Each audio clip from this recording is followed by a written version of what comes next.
You're listening to the Future Tech Podcast with Richard Jacobs.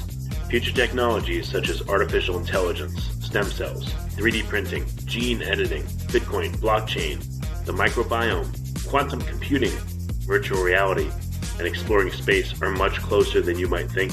In fact, many early versions of these technologies are in play right now, and the companies that are using these technologies are the focus of this podcast. My goal for you, the listener, is to learn from these podcasts. You may very well learn something that may change the course of your life for the better, steer you towards a new career, or give you insight into addressing a thorny medical problem. Remember, this podcast and its content is informational in nature only. No medical, tax, legal, financial, or psychological advice is being given. If you've enjoyed the podcast, please listen, subscribe, like, and tell your friends about it. Thank you.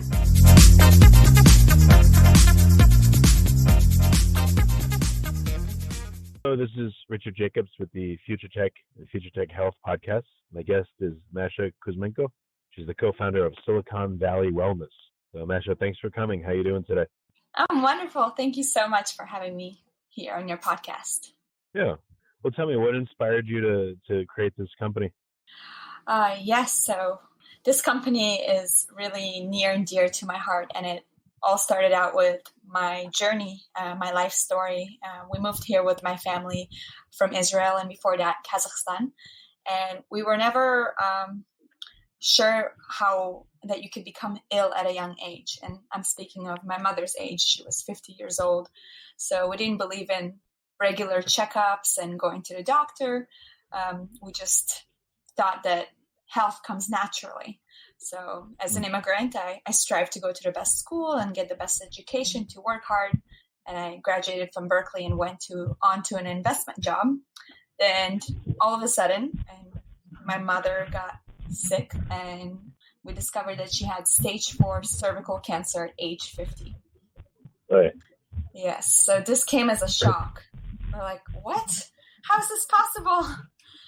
So, of course, like any American family, we went through the Western approach of healing, the chemotherapy, and malpractice happened during one of the visits.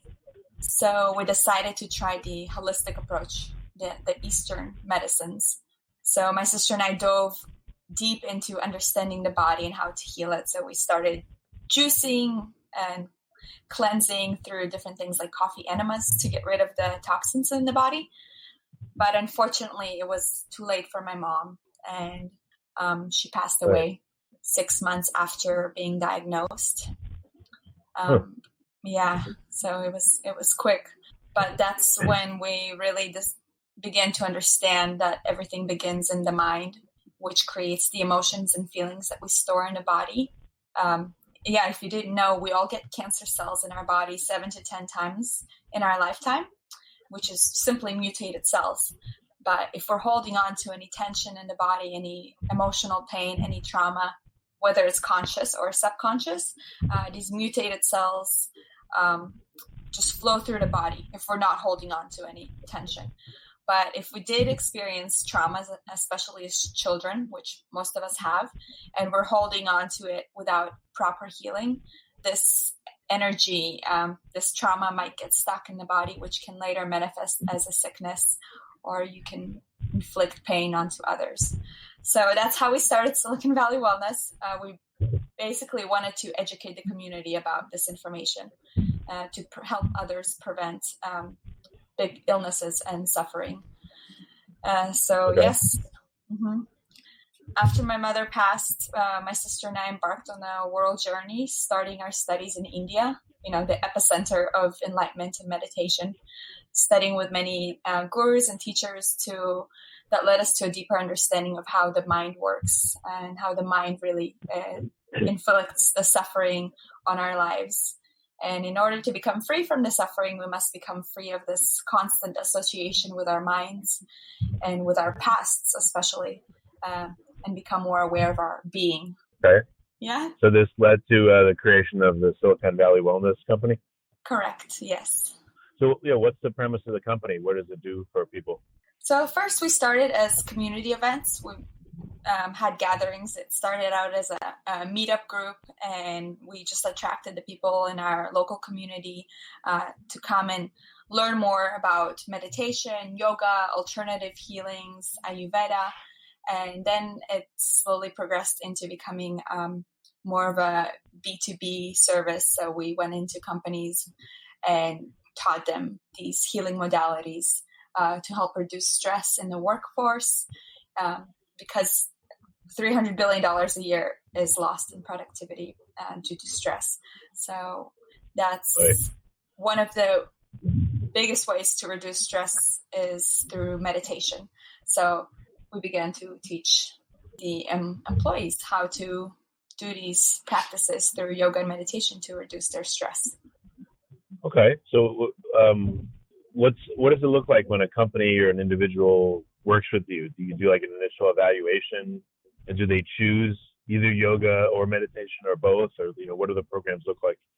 So we do an initial evaluation depending on the space that they have. We usually do yoga and meditation combined because, when you're sitting in your office all day, you need a little movement.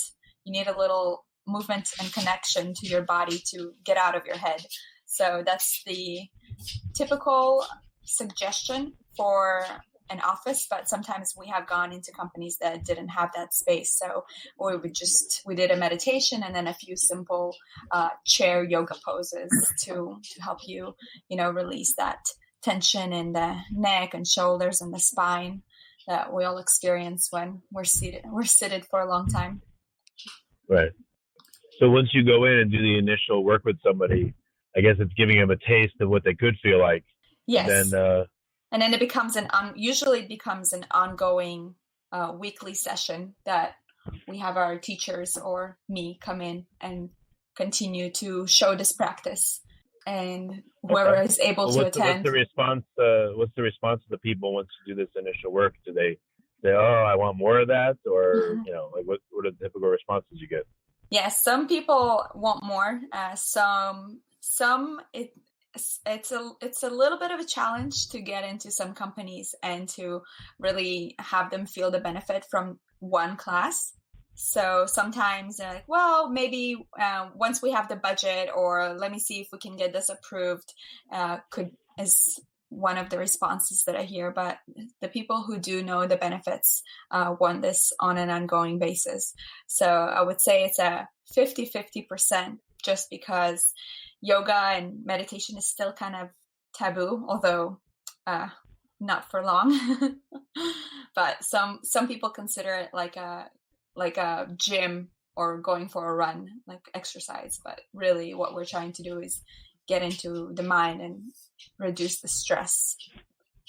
Okay. So, of the companies that embrace this, what does it look like? Is it a weekly program, or do you do initial training and then the people in the company do it themselves, or what happens?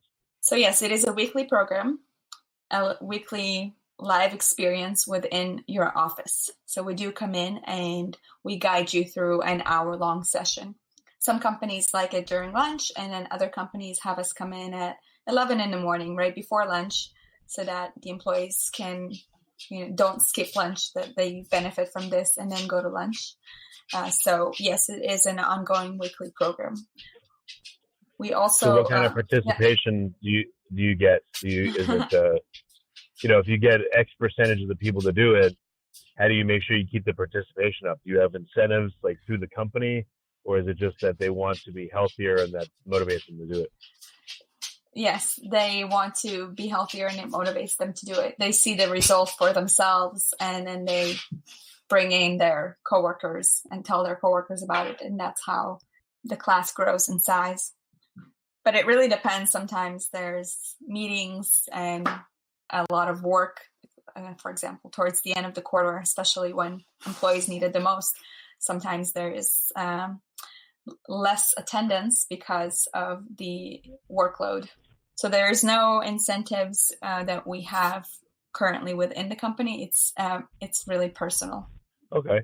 I guess it wouldn't work to like threaten someone's job if they don't meditate and do yoga. It'd be counterproductive, right? Correct. Yeah. All right. So what's your have you had clients that work in companies, for a long time, or is the company pretty new? Like, how long are some of your clients in the program? So some of our clients are 2 years in the program, and we have wonderful testimonies from these clients. And I can give you an example of the benefits that someone came up to me after class. I'll share this with you. I think it's really inspiring. And he wasn't sure if he can come in for class because he had a lot of work on his plate. But, he was really agitated after a meeting, like really was butting heads with another coworker, couldn't really see his point of view. So there was a lot of tension that he could feel. So he decided to attend class. And after the yoga and during the meditation, when they were instructed to release and let go, he finally released and let go and released this tension and anger that he was feeling, this frustration that he was feeling towards his coworker. And he personally thanked me and said later on, when he went back to work, he was able to resolve the conflict and just proceed with his work and proceed with the project without any, halt, without any hesitation. So I believe that type of experience shows the company that we just saved, a really great amount of time in productivity here, because one employee who attended this work, the other employee didn't need to attend the class, because the one employee that attended was able to do the work for both of them. So you set up specific metrics when you contract with the company, like, our goal is to reduce number of sick days, or does the company just say, help our people feel better? Does the company pay for it? Do individuals pay for it? How does it work? Yes, so the company pays for it, and we do come in with the research that we have a brochure that we present to them showing the research and the studies that have been done already. For example, the National Institute of Health, Harvard's Mind Body Medical Institute, basically proves that meditation is the single most effective method for countering stress. So that shows them the highlights, but there isn't really a way to track this. There is companies out there who are trying to say, "Oh, we've reduced stress by 30%." Right. I think it takes time to basically show you that it works, but when there is, it is hard to quantify it. Yeah, but I just wondered, yes. Is there any way you can quantify it?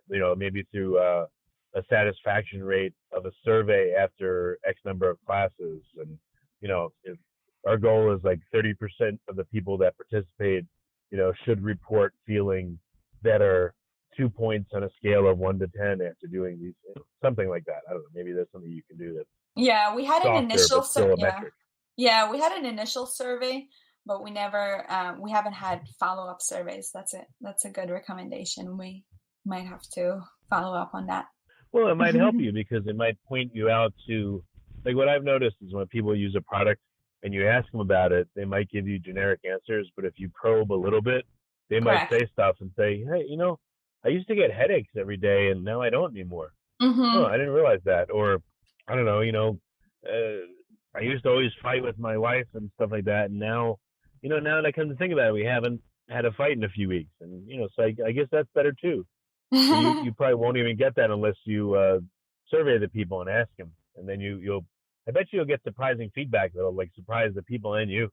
Yes. I mean, I have asked for testimonials from the students, the employees who are regulars. And I received amazing testimonials. I just wasn't able to quantify it in percentage. Right. Okay. Yeah. Well, yeah. I mean, if you get enough of them, then you'll be able to say, like, on average, 84% of people reported feeling more relaxed, or whatever it is. I think it's 100. Unasked for advice. There you go. Yes. I'm good at Thank you.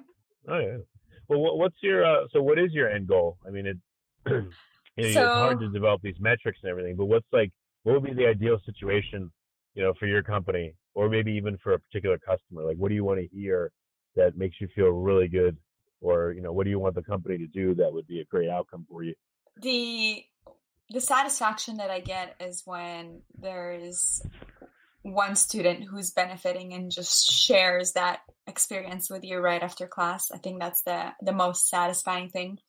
Our end goal is to continue to spread this nationwide. So we started in Silicon Valley, and then we expanded our outreach in Austin, and now we're expanding in Los Angeles. So the end goal is to continue to expand it nationwide across the big cities, making a difference in mid-sized companies, and eventually taking it global to bigger companies, and just making it more available to all and allowing everyone to feel the benefits and effects of it. Okay. Mm-hmm. Well, that's great. Are there any, what would be a really big win for you, this year or next year? Is there any particular goal that you're shooting for that would be amazing to you? Yeah. So, let's say the United States Congress, lets you come in and do sessions or something, and help those poor bastards out or something. That would be amazing. I would love to get into the government sector to bring in more consciousness on that level. Although we have a candidate running for presidency who is very conscious and aware. So let's see how that goes. But my biggest win, I'm actually in talks with a big global company that has offices worldwide. So I can't really mention the name yet, but that would be a really great win for me once they allow us to start a pilot program in one of the offices here, and then eventually we could take it and take it globally and partner with this company. Okay. Mm-hmm. Well, that's great. So who would be a good customer for you? Is there a minimum size of the company? What would be ideal for you? We've done companies anywhere from 20 to 300 employee companies. So we're looking for that, well-established company that has the budget to invest in their employees and has the budget to see their employees become happier and healthier, and want that retention of employees. And a lot of big companies already have some programs in place. So we're kind of shooting for that mid-size, smaller companies that want to focus on retaining their employees and creating a happy, healthy environment. Yeah, no, that's great. So what's the best way for people to get in touch and to find out about your services and use it in their company? Yeah, so they can go to SiliconValleyWellness.com and request a call, and we could schedule a call and take it from there. Okay, well, that's great. Well, Masha, thanks for coming on the podcast. I really appreciate it, and good to talk to you. Thank you, Richard. I had a great time.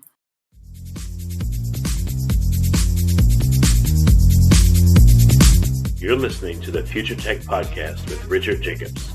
Future technologies such as artificial intelligence, stem cells, 3D printing, gene editing, Bitcoin, blockchain, the microbiome, quantum computing, virtual reality, and exploring space are much closer than you might think. In fact, many early versions of these technologies are in play right now, and the companies that are using these technologies are the focus of this podcast. My goal for you, the listener, is to learn from these podcasts. You may very well learn something that may change the course of your life for the better, steer you towards a new career, or give you insight into addressing a thorny medical problem. Remember, this podcast and its content is informational in nature only. No medical, tax, legal, financial, or psychological advice is being given. If you enjoyed the podcast, please listen, subscribe, like, and tell your friends about it. Thank you.